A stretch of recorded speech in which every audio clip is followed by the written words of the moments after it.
আসানসোল দুর্গাপুর উন্নয়ন পর্ষদের কার্যালয়ে দুর্গাপুর পূর্ব বিধানসভার বিধায়ক চন্দ্রশেখর বন্দ্যোপাধ্যায় ও দুর্গাপুর পশ্চিম বিধানসভার বিধায়ক লক্ষণ ঘড়ুই মঙ্গলবার এডিডিএ সিইও সহ অন্যান্য আধিকারিকদের সাথে সাক্ষাৎ করেন।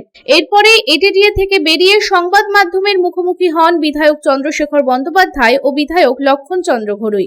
এদিন বিধায়ক লক্ষণ চন্দ্র ঘড়ুই জানান, আসানসোল দুর্গাপুর শিল্পাঞ্চলে কোথায় সমস্যা, পলিউশন, জল, রাস্তার সমস্যা সবকিছু নিয়ে আজ আলোচনা হয়েছে। এছাড়াও বেশ কিছু ফাইলে দুর্নীতি হয়েছে, তার রিপোর্ট চাওয়া হয়েছে। পাশাপাশি তদন্ত কমিটি গঠন করে তদন্ত করা হবে। 4-5 দিন আগে ডিএমএস এর বৈঠক করেছে। সেই ডিএম এর বৈঠকে আমরা দুর্গাপুর আসানসোল শিল্পাঞ্চলের কোথায় সমস্যা মুখ্যমন্ত্রী বলে দিয়েছিলেন। আমরা বলেছিলাম যে অবৈধ টোল ট্যাক্স, অবৈধ পার্কিং, অবৈধ বালি খাদান, অবৈধ কয়লা খাদান থেকে শুরু করে সার্ভে বন্ধ করুন। সে কাজ পক্ষে মুখ্যমন্ত্রী দিয়ে শুরু হয়ে গেছে।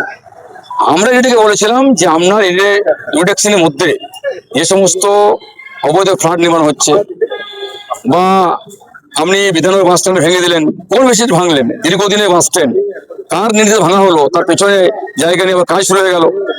আজকে বেদান হসপিটাল হয়ে গেছে, সেখানে ওখানে মানুষ চিনিয়ে দিয়েছে আমাকে, তাই মানুষ মাস পিটিশন করে যে ওখানে কিছু ডিএসপি জায়গা আছে, কিছু ভেরিসেন আছে, কিছু এডিডি জায়গা আছে।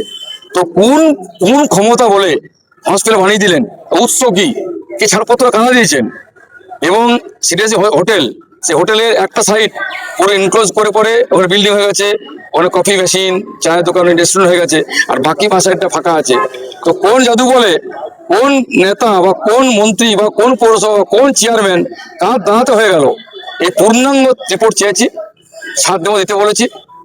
এই নিয়ে পুরোপুরি আরো অনেক বিষয় আছে, আমাদের পলিউশনের সমস্যা আছে, জলের সমস্যা আছে, অনেক রাস্তার সমস্যা আছে, সেগুলো আমরা করতে বলেছি।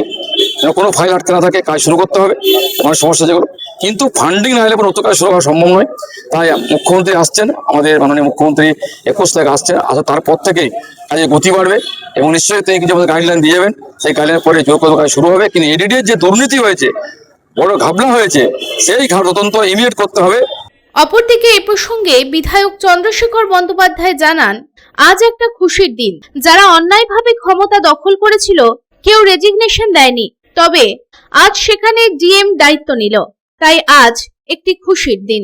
আমাদের আগের দিন ডিএম এর এন্ডে আপনার মিটিং ছিল, সেখানে আমরা 9 জন বিধায়ক একসাথে গেছিলাম। সেখানে অ্যাডমিনিস্ট্রেটিভ মিটিং হয়েছিল, যা ডিসিশন ছিল, ডিএমসি এবং এডিডি রিলেটেড কিছু ওয়ার্ক ছিল, সেই ওয়ার্কগুলো নিয়েই আমরা 2 বিধায়ক কথা বলার জন্য গেছিলাম।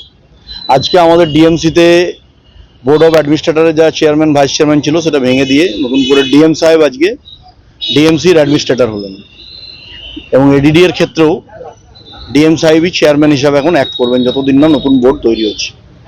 তো আমরা স্বাভাবিকভাবেই আজকে একটা খুশির দিন, যে যারা এতদিন অন্যায়ভাবে ক্ষমতা দখল করেছিল, 17 সালের নির্বাচনে যারা মানুষকে ভোট করতে দেননি, এবং 5/9/2022 মেয়াদ শেষ হয়ে যায়, এবং 26 সাল আজকের দিন পর্যন্ত, অর্ডার আসার দিন আগের দিন পর্যন্ত এখনো তারা চেয়ার দখল করে বসেছিলেন, কেউ রেজিগনেশন দেননি।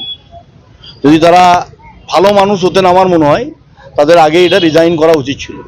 যে সরিয়ে দিল সরকার, তো একটা শুনতেও খারাপ লাগে মানুষের কাছে। সরাবার আগে যদি আমি পদত্যাগ করে দিই তাহলে আমার সম্মান থাকতো, সেটা এনারা করেননি। আজকে বোর্ড অফ অ্যাডমিনিস্ট্রেটরের চেয়ারম্যান হিসেবে ডিএম সাহেব দায়িত্ব নিলেন, এডিডি এর ক্ষেত্রেও চেয়ারম্যান সাহেব হিসাবে ডিএম সাহেব দায়িত্ব নিয়েছেন। দুর্গাপুর থেকে সাধন রুজের report, public times. I am Dr. Radha Krishna. I am a gastroenterologist and a liver specialist. So I do visit Durgapur once a month. I stay here for 2 days. So we do different types of procedures pertaining to gastroenterology and liver. So we have a range of evaluations that we do here. We do the routine endoscopy, colonoscopy. Starting from there, we have advanced technologies like nasal endoscopy, liver fibroscan, capsule endoscopy.